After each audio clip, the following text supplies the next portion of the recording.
Hay funerales y hay funerales.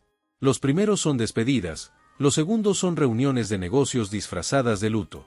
Y cuando la Inteligencia Federal detectó lo que estaba pasando en esa finca privada en las afueras de Guadalajara la mañana del sábado 28 de febrero de 2026, quedó claro desde el primer momento que el funeral del Runo, hijo del tío Laco, no tenía nada de despedida. Era una junta de mando del CJNG con ataúd. Más de 200 personas armadas hasta los dientes reunidas en un mismo lugar. Mandos medios y sicarios leales intentando reorganizar plazas y jurar lealtad al nuevo liderazgo después de la muerte del Mencho. Narcomantas preparadas escondidas entre las coronas de flores, rifles automáticos debajo de los trajes negros y la convicción colectiva de que nadie iba a atreverse a interrumpir un funeral.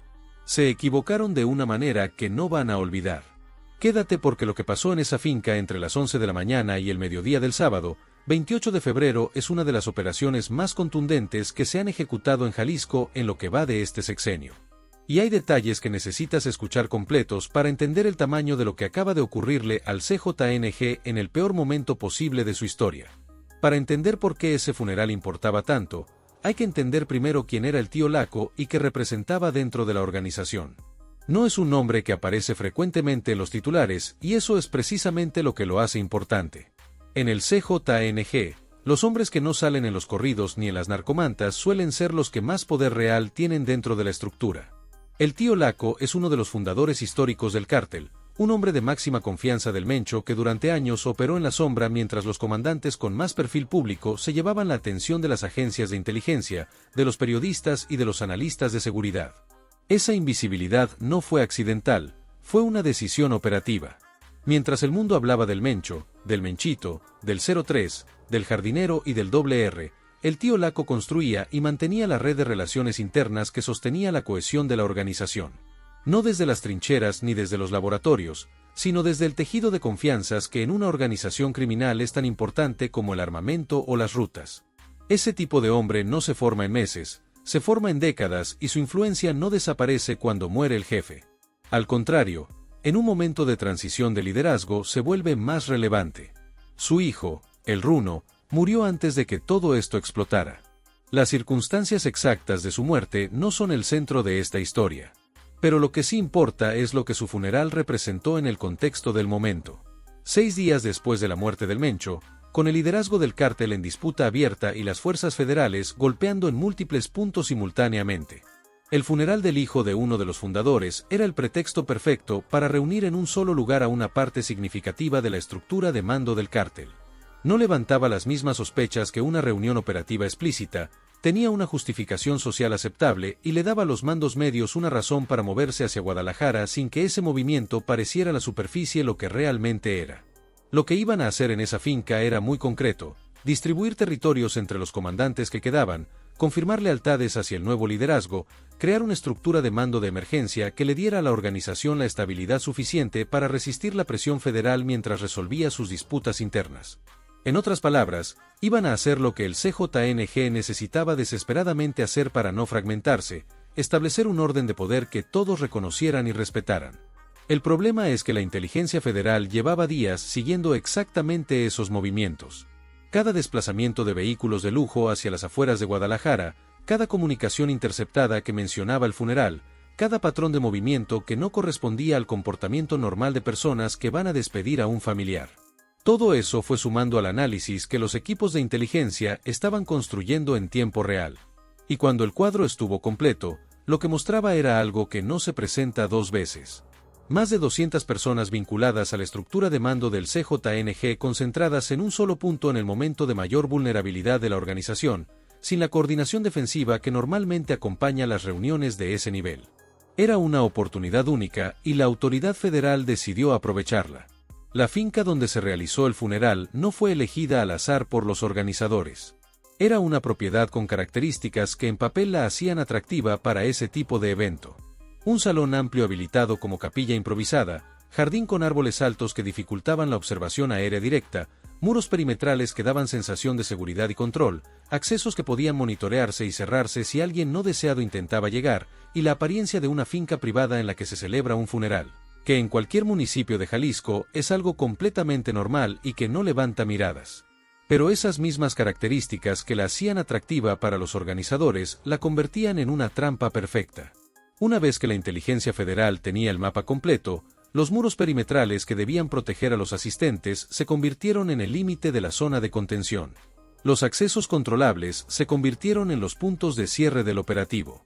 Los árboles altos del jardín no impidieron que los drones térmicos registraran la concentración de calor humano adentro. Y el aislamiento de la propiedad respecto a la zona urbana facilitó el despliegue del operativo sin interferencia civil. A las 11 en punto de la mañana del sábado, 28 de febrero, la orden se ejecutó. 20 furgones blindados de la Sedena y la Guardia Nacional cerraron simultáneamente todos los accesos a la finca. No de manera secuencial, no uno por uno dando tiempo a reaccionar. Todos al mismo tiempo en una maniobra de cierre que en cuestión de segundos convirtió la propiedad en un perímetro sellado sin salidas disponibles. Mientras eso ocurría en tierra, los helicópteros Black Hawk llegaron en formación cerrada directamente sobre la propiedad, no como apoyo de largo alcance ni como cobertura aérea periférica, directamente encima, iluminando el jardín con reflectores de alta potencia que transformaron la mañana de Jalisco en algo que para los que estaban adentro debió parecer el fin del mundo. De esas aeronaves descendieron en rapel tropas élite de fuerzas especiales, múltiples equipos entrando simultáneamente por diferentes puntos del perímetro. En tierra, los arietes hidráulicos rompieron las puertas reforzadas. Explosivos controlados abrieron brechas en los muros laterales. La entrada fue por todos los puntos al mismo tiempo, sin dejar ninguna posición desde la cual los de adentro pudieran concentrar su respuesta defensiva hacia un solo frente. Era imposible saber por dónde defender porque el ataque venía de todos lados simultáneamente. Lo que siguió fueron 28 minutos. No voy a hacer ese tiempo más dramático de lo que fue porque los hechos son suficientemente contundentes sin adornos. La resistencia fue inmediata y violenta.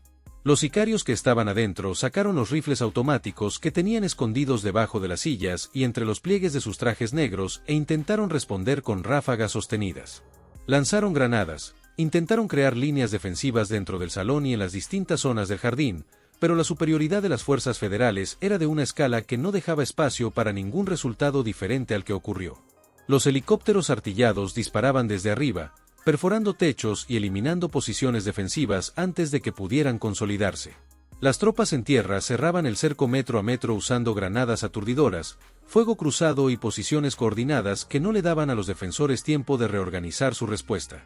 Los francotiradores posicionados en puntos elevados eliminaban amenazas directas con precisión quirúrgica. No era un enfrentamiento entre fuerzas equivalentes. Era el desmantelamiento sistemático y acelerado de una posición defensiva por una fuerza que tenía ventaja en todos los niveles al mismo tiempo. 28 minutos después del inicio del operativo, el enfrentamiento había terminado. El saldo es el número que define esta operación, más de 100 sicarios neutralizados. El ataúd del Runo en medio del salón que iba a ser escenario de la refundación del cártel, rodeado de casquillos percutidos y evidencia de lo que acababa de ocurrir. Los asistentes que sobrevivieron el intercambio fueron evacuados bajo custodia o detenidos para interrogatorio. Nadie salió de esa finca sin pasar por el control de las fuerzas federales. Si llegaste hasta aquí es porque entiendes que esta historia importa más allá del titular. Suscríbete para no perderte nada de lo que sigue, porque todavía falta la parte del operativo que más habla de la magnitud de lo que el CJNG estaba planeando en ese funeral. El cateo de la propiedad y de los vehículos de los asistentes reveló el verdadero inventario de lo que esa reunión tenía posicionado. Y cuando lo lees completo, entiendes que esto no era la protección personal normal de gente que va a un funeral con escolta. Era el arsenal de una operación planificada con múltiples contingencias. Rifles Barrett calibre 50, los mismos rifles de francotirador de largo alcance, capaces de perforar blindaje vehicular, que aparecieron en Puerto Vallarta apenas días antes. Rifles AR-15 y AK-47 en cantidades que corresponden a equipar a múltiples grupos simultáneamente. Lanzagranadas. Granadas de fragmentación. Municiones en volúmenes que no son para el evento de ese día, sino para sostener actividad operativa durante semanas. Chalecos tácticos de nivel balístico alto, radios encriptados para comunicación entre células, dinero en efectivo y joyas que representaban tanto pagos pendientes como recursos de movilidad para los asistentes más importantes, y las narcomantas, las que nadie había colocado todavía porque el plan era hacerlo después de que la reunión terminara. Cuando el nuevo liderazgo fuera confirmado y hubiera algo concreto que anunciara al mundo, esas mantas decían, el Runo tomó el mando, Arfuch Paga. Estaban preparadas, dobladas, listas para ser colgadas en puntos estratégicos de Guadalajara y los municipios aledaños como declaración pública de que el CJNG había encontrado su nuevo centro de poder. Nunca llegaron a ningún muro, quedaron entre la evidencia decomisada.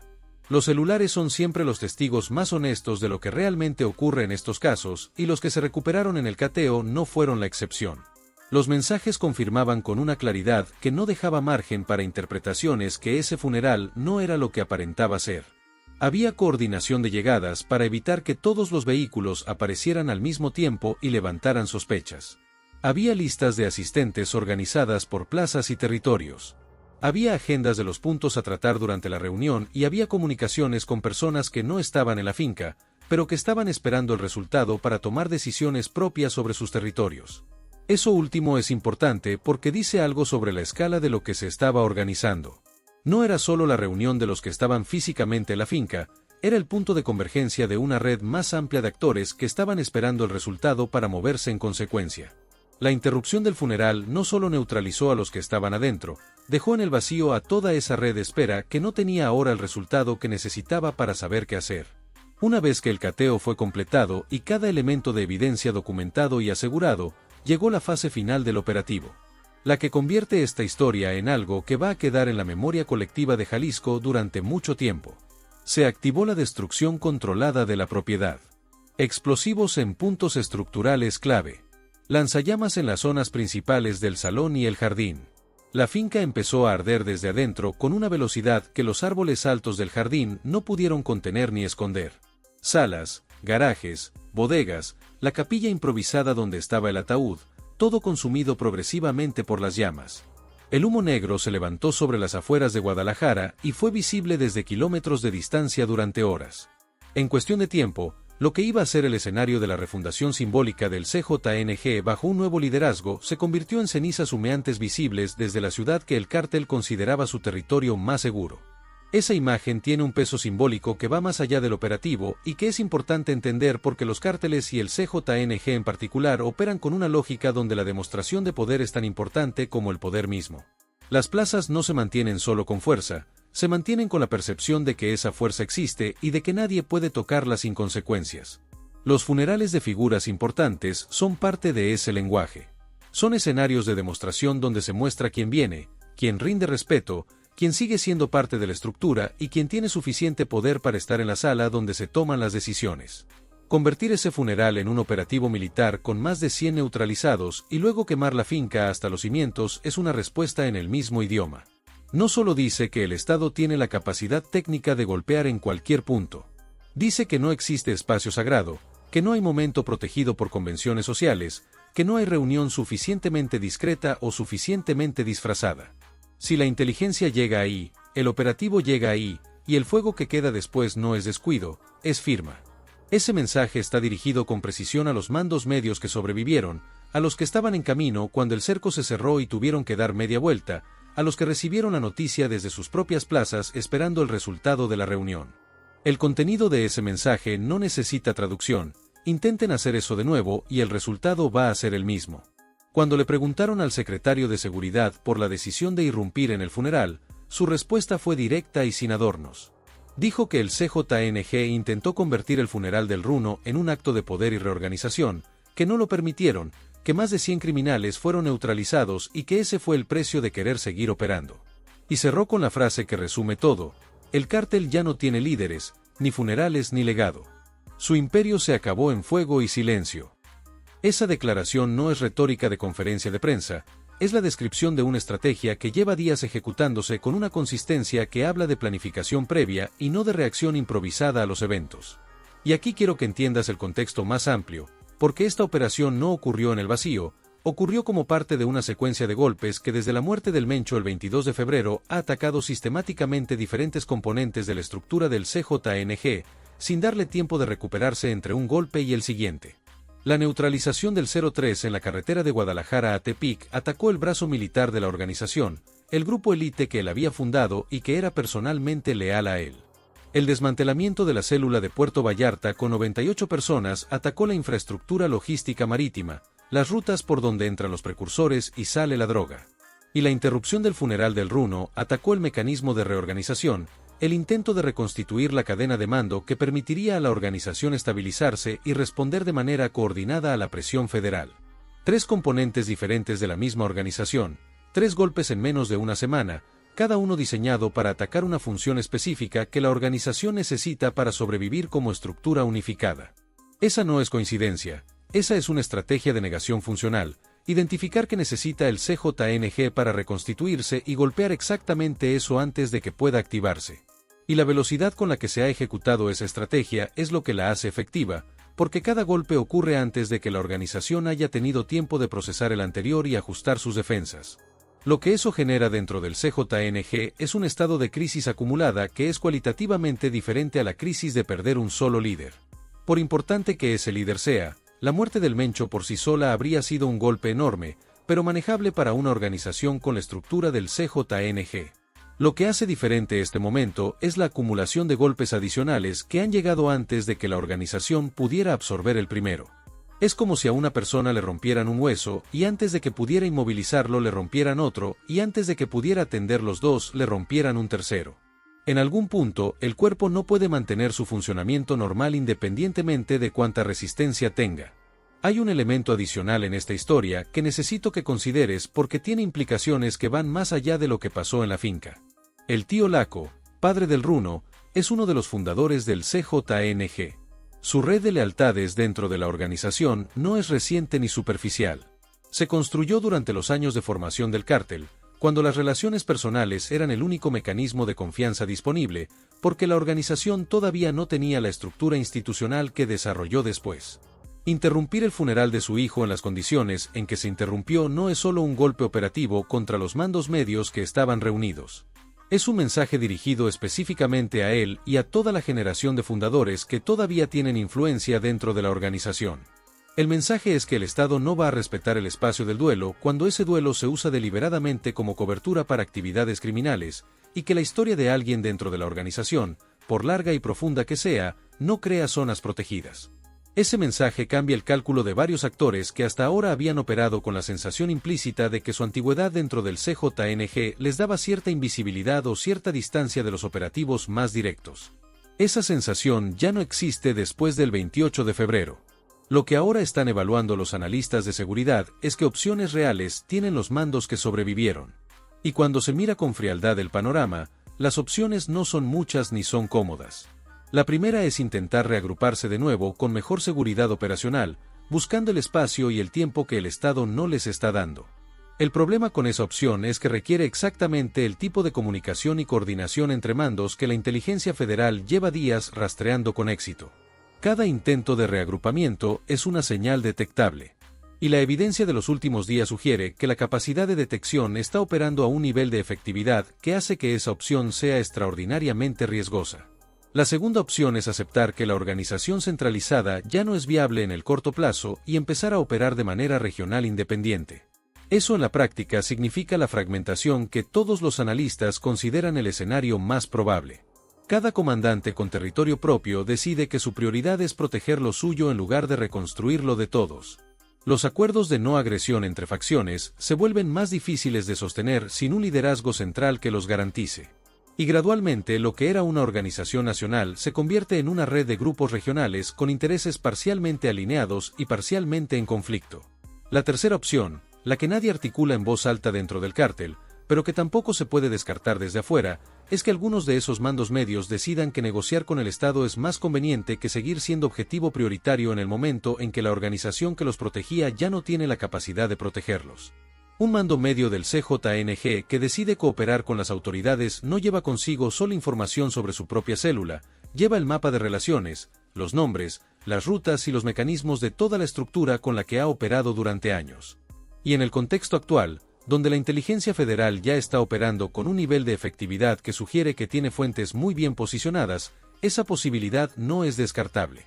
Esa última opción, si se materializa, cambiaría el panorama de una manera que va mucho más allá de los golpes físicos que hemos visto esta semana. Hay algo más que quiero que te lleves de esta historia, porque tiene que ver con la gente real que vive en Jalisco y en los estados donde el CJNG ha tenido presencia. Cuando una organización criminal de ese tamaño entra en un proceso de fragmentación bajo presión del Estado, el periodo de transición suele ser el más violento, no porque la organización tenga más capacidad de hacer daño, sino porque la ausencia de coordinación central hace que los conflictos entre facciones sean más frecuentes y menos predecibles. Los acuerdos que el CJNG tenía con grupos locales, con comunidades, con estructuras de poder en distintos municipios, todos esos acuerdos están ahora en un estado de incertidumbre. Nadie sabe con certeza quién va a representar a la organización en 6 semanas, si es que alguien la representa de manera unificada. Y esa incertidumbre genera violencia mientras los actores locales intentan reposicionarse antes de que el nuevo mapa de poder quede definido. Eso no es una abstracción política.